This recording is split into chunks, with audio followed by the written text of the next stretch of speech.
123, selamat datang di Podcast Cakap KPPN Medan 2, cerita, keuangan, dan perbendaharaan. Podcast ini dibuat untuk menyampaikan informasi kepada Sobat 123, yaitu Satker dan masyarakat, terkait dengan seputar keuangan dan perbendaharaan negara di KPPN Medan 2. Bersama saya, Alda Maharani Yusuf, selama beberapa menit ke depan, kita akan ngobrol santai penuh inspiratif membahas terkait KPPN Medan 2. Khususnya kali ini, kita akan membahas terkait dengan salah satu seksi yang ada di KPPN Medan 2, yaitu Seksi Manajemen Satker dan Kepatuhan Internal atau Seksi MSKI. Nah, di episode podcast hari ini saya ditemani dengan narasumber yang keren abis nih dan juga begitu inspiratif dan kredibel. Langsung saja saya kenalkan dengan Bang Dede Febriawan. Boleh disapa dulu nih Bang, Sobat 123 kita. Hai, selamat siang Sobat 123. Saya Dede Febriawan, Staf Manajemen Satker KPPN Medan 2. Wah, jadi Bang Dede ini staf di Manajemen Satkernya KPPN Medan 2. Jadi cocok nih buat kita tanya-tanya seputar topik pembahasan kita di episode podcast hari ini. Oke Bang, sebelumnya nih Bang, udah berapa lama kerja di MSKI-nya KPPN Medan 2? Oke, baik Alda. Jadi saya itu lulus dari PKN STAN di tahun 2016 dan langsung bergabung dengan Direktorat Jenderal Perbendaharaan. Jadi sekitar sudah 5 tahun. Wah, di 5 tahun. Direktorat Jenderal Perbendaharaan. Udah cukup lama nih ya Bang ya. Itu lebih lama dari saya nih. Oke, kalau di MSKI KPPN Medan 2 berarti udah berapa lama nih? Oke, nah jadi ketika dulu saya penempatan pertama itu di Aceh dan kemudian saya pindah ke Medan itu di tahun 2021. September kemarin. Jadi mungkin sekitar sudah berjalan 7 bulan. 7 bulan. Ya, jadi sudah setengah tahun mengenal teman-teman di KPPN Medan 2. Tapi sebelumnya Abang di penempatan di Aceh ya tadi kan ya? Di Aceh itu di seksi MSKI juga kah? Ya, jadi saya 3 tahun di PDMS-nya, Pencairan Dana dan Manajemen Satker di KPPN Kuta Cane. Oh, Kuta Cane tipe A2 ya Bang ya, KPPN tipe A2. Kemudian saya ke Banda Aceh itu di bagian kepatuhan internal dan kemudian pindah ke Medan 2 dan itu kembali lagi ke Manajemen Satker. Berarti dari awal Abang udah ada di seputaran MSKI berarti. Betul. Ya Bang ya. Nah, berarti cocok banget nih jadi narasumber kita pada episode podcast hari ini nih Bang. Oke, ngomong-ngomongin soal MSKI, boleh dong Abang berikan gambaran terlebih dahulu buat Sobat 123 kita, apa sih MSKI itu Bang? Oke, nah jadi MSKI ya, nah dari kepanjangannya sebenarnya MSKI itu adalah Manajemen Satker dan juga Kepatuhan Internal. Nah, sedangkan Abang sendiri itu di Manajemen Satker gitu ya. Nah, terus apa sih itu Manajemen Satker dan Kepatuhan Internal gitu? Nah, kalau Manajemen Satker itu adalah bagaimana KPPN itu di sini Manajemen Satker melakukan koordinasi pembinaan kepada satuan kerja stakeholder eksternal KPPN. Nah, sedangkan untuk kepatuhan internal itu adalah bagaimana seksi kepatuhan internal mengawasi, membina untuk bagian internalnya KPPN sendiri. Nah, jadi nggak hanya eksternal, internalnya juga dia harus diawasi. Oh, berarti itu dia mengawasi dan membina baik eksternal maupun internal. Betul. Gitu ya Bang ya. Oh, berarti MSKI ini cukup penting gitu ya Bang perannya. Nah, kalau gitu nih Bang, apa aja pelayanan yang diberikan oleh seksi MSKI ini Bang kepada stakeholder kita yaitu Satker di KPPN Medan 2? Oke, nah jadi untuk pelayanan dari Manajemen Satker yang terutama sebenarnya adalah pembinaan kepada satuan kerja. Ya, jadi terkait dengan seksi-seksi teknis lainnya, ya Manajemen Satker itu bertugas sebagai koordinator. Ya, koordinator untuk bisa melakukan pembinaan kepada satuan kerja terkait layanan-layanan KPPN. Namun ada juga yang khusus dilakukan oleh layanan MSKI, Manajemen Satker, yaitu contohnya seperti sertifikasi bendahara, persetujuan UP, TUP, maupun yang paling penting adalah evaluasi kinerja pelaksanaan anggaran. Evaluasi kinerja pelaksanaan anggaran. Wah, dengar kata evaluasi aja itu udah cukup berat ya Bang ya, evaluasi ini. Kalau boleh tahu evaluasi kinerja pelaksanaan anggaran ini tuh apa ya Bang ya? Oke, nah jadi karena sudah kita namanya evaluasi gitu ya Alda. Nah, jadi di Direktorat Jenderal Perbendaharaan sendiri untuk evaluasi kinerja pelaksanaan anggaran itu sudah dirangkum di Peraturan Dirjen Keuangan di Peraturan Dirjen Perbendaharaan. Nah, dan itu sudah dinamakan dengan nama IKPA. IPA. IPA. Nah, IPA itu adalah indikator kinerja pelaksanaan anggaran. Indikator kinerja pelaksanaan anggaran. Jadi indikator kinerja pelaksanaan anggaran atau IKPA ini itu ibarat kalau anak sekolah mungkin itu adalah raportnya gitu ya. Oke, rapot ya Bang ya. Betul. Jadi satuan kerja pun memiliki raport. Rapot, nggak hanya anak sekolah yang punya rapot ya Bang ya. Jadi karena satuan kerja melaksanakan pelaksanaan anggaran gitu ya, dan ia harus dilakukan penilaian terhadap apa yang mereka lakukan, dan itulah yang dinamakan raport satker, yaitu IKPA.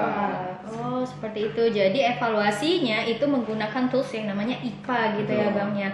Tadi IKPA itu indikator kinerja pelaksanaan anggaran. Berarti dia terdiri dari indikator gitu Bang. Betul, ada. Jadi indikator-indikator itu sebenarnya ada 8 gitu ya. Cuman 8 itu sebenarnya terdiri dari 3 aspek, Alda. Dari 8 itu terdiri dari 3 aspek. Betul. Berarti Di aspek yang pertama adalah perencanaan anggaran. perencanaan, oke. Kemudian pelaksanaan anggaran. Pelaksanaan. Dan yang terakhir adalah hasil dari pelaksanaan anggaran. Oh, berarti direncanakan dulu, dilaksanakan, baru kita lihat hasilnya nih ya Bang ya. Oke. Berarti dari 8 indikator itu mana-mana aja nih Bang yang masuk ke 3 aspek ini? Oke, jadi 8 itu yang pertama dari aspek perencanaan anggaran, yaitu adalah revisi DIPA. Revisi DIPA. Kemudian deviasi halaman 3 DIPA. Deviasi halaman 3 DIPA. Kemudian dari pelaksanaan anggaran itu ada penyerapan anggaran. Kemudian ada juga belanja kontraktual. Kemudian ada pengelolaan UPTUP, ada juga penyelesaian tagihan dan dispensasi SPM. Nah, kemudian aspek hasil pelaksanaan anggaran itu ada indikator capaian output. Capaian output berarti ada 8 indikator itu ya Bang ya dalam penilaian IKPA ini. Nah, dari 8 indikator ini tuh Bang, manakah indikator yang dia itu mungkin terasa agak berat nih Bang untuk dicapai? Karena tadi kan rapot ya Bang ya. Supaya bagus nih Bang nilainya gitu. Apa yang sulit dicapai nih Bang? Oke, nah memang sebenarnya dari 8 indikator itu 8 itu memiliki indeks bobot masing-masing seperti itu ya. Cuman menurut pengalaman gitu ya, mungkin ini opini pribadi, tapi yang paling cukup melelahkan untuk mengejarnya itu adalah deviasi halaman 3 DIPA. Deviasi halaman 3 DIPA. Nah, kenapa itu menjadi susah? Karena kita mungkin bahasanya kita harus menjadi cenayang. Kenapa kita bisa harus menjadi cenayang?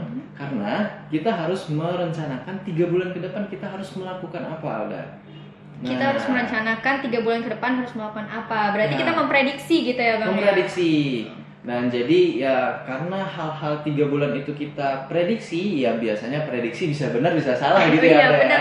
Nah, prediksi yang benar ya berarti mendapatkan nilai yang baik juga. Tapi kalau prediksi yang meleset otomatis akan mendapatkan nilai yang kurang optimal juga. Oh, berarti jadi kita harus memprediksinya dengan sebaik mungkin nih ya Bang. Betul. Ya terkait itu. Kalau indikator lainnya Bang, adakah yang terasa sulit juga untuk dicapai Bang? Oke, jadi karena tadi Abang bilang deviasi halaman 3 DIPA itu juga berhubungan dengan penyerapan anggaran dan juga capaian output, Alda.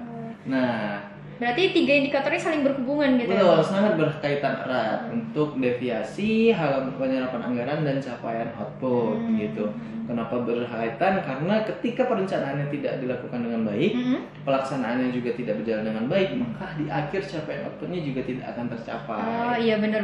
Kalau misalnya nggak baik kita akan mempengaruhi hasilnya berarti ya Bang ya, capaian outputnya. Nah kalau gitu Bang, apa aja nih Bang tips and trick supaya satker kita nih bisa maksimal nih Bang mengatasi permasalahan di situ dan mencapai nilai yang bagus buat indikator-indikator ini Bang? Oke, nah jadi mungkin dari yang pertama ya, untuk deviasi halaman 3 DIPA, mungkin tips and triknya adalah benar-benar melakukan identifikasi secara detail gitu Alda. Jadi di awal bulan triwulan berkenaan gitu ya, jadi sesuai dengan peraturan revisi tahun 2022, deviasi halaman 3 DIPA itu masih bisa dilakukan revisi. Nah, dilakukan revisi yaitu 10 hari kerja pertama setiap awal bulan triwulan. 10 hari kerja pertama setiap awal triwulan ya berikutnya. Betul. Jadi contohnya nih triwulan 3 ya, Nah, berarti batas akhir melakukan revisi halaman 3 DIPA untuk bagus nilainya itu dilakukan bisa paling lambat 10 hari kerja di bulan Juli. Betul. Seperti itu. Berarti sobat 123 kita ini harus betul-betul memperhatikan deadline-nya gitu ya Bang ya, deadline tanggalnya itu. Kalau tadi kan revisi ya Bang. Nah, terkait dengan capaian output Bang? Oke, nah jadi untuk capaian output sendiri ketika memang sudah terlaksana gitu ya Alda ya. Untuk pengisiannya adalah mendapatkan nilai maksimal di capaian output itu harus mencapai capaian realisasi output minimal sebesar target nasional ada. Sebesar, berarti untuk capaian output dia udah ada target nasional sendiri ya? Betul. Nah, target nasional ini sendiri itu bisa dilihat oleh masing-masing satuan kerja. Itu gimana nih Bang lihatnya? Nah, masing-masing satuan kerja itu bisa melihat IPA-nya sendiri, khususnya untuk capaian output ya, target nasionalnya itu di menu OMSPAN, di menu FPA udah. Oh, berarti ini Sobat 123 bisa ngelihat langsung di situ ya Bang ya, ininya targetnya gitu ya. Jadi nggak hanya mengharapkan KPPN, tapi satuan kerja bisa melihat sendiri sebenarnya. Jadi Sobat 123 ini bisa aware nih, bisa ngelihat sendiri dari menu OMSPAN di menu FPA. Bener nggak Bang? Betul. Nah, kalau gitu nih Bang, pentingnya untuk memperhatikan indikator ini apa nih Bang? Oke, pentingnya untuk memperhatikan indikator ini adalah kita supaya satuan kerja memang melaksanakan pelaksanaan anggaran itu dengan sebaik-baiknya, sesuai dengan apa yang diharapkan oleh Menteri Keuangan dan juga Presiden kita gitu ya, untuk memaksimalkan capaian output terhadap anggaran yang sudah diberikan. Jadi bukan hanya satuan kerja ini menghabis-habiskan duit gitu ya, membakar penyerapan anggaran, tapi juga harus mendapatkan output yang maksimal gitu. Jadi selain kita harus melakukan penyerapan setinggi-tingginya, namun outputnya juga harus setinggi-tingginya. Bukan hanya ininya ya Bang, hasilnya juga harus tinggi-tingginya gitu ya, dari anggaran yang telah diberikan. Seperti itu ya Bang. Oke, kalau gitu Bang, selama Bang bekerja di seksi MSKI ini, apa aja nih Bang upaya atau kegiatan yang telah dilakukan oleh seksi MSKI-nya KPPM Medan 2 nih Bang untuk membantu Sobat 123 kita terkait untuk mencapai nilai IPA-nya nih Bang? Nah, kalau untuk upaya dari yang dilakukan oleh manajemen Satker KPPM Medan 2, kita di awal tahun itu sudah melakukan sosialisasi ada. Sosialisasi? Ya, sosialisasi terkait dengan penilaian IPA sendiri. Sehingga satuan kerja bisa aware terhadap IPA yang akan dilaksanakan di tahun 2022 ini.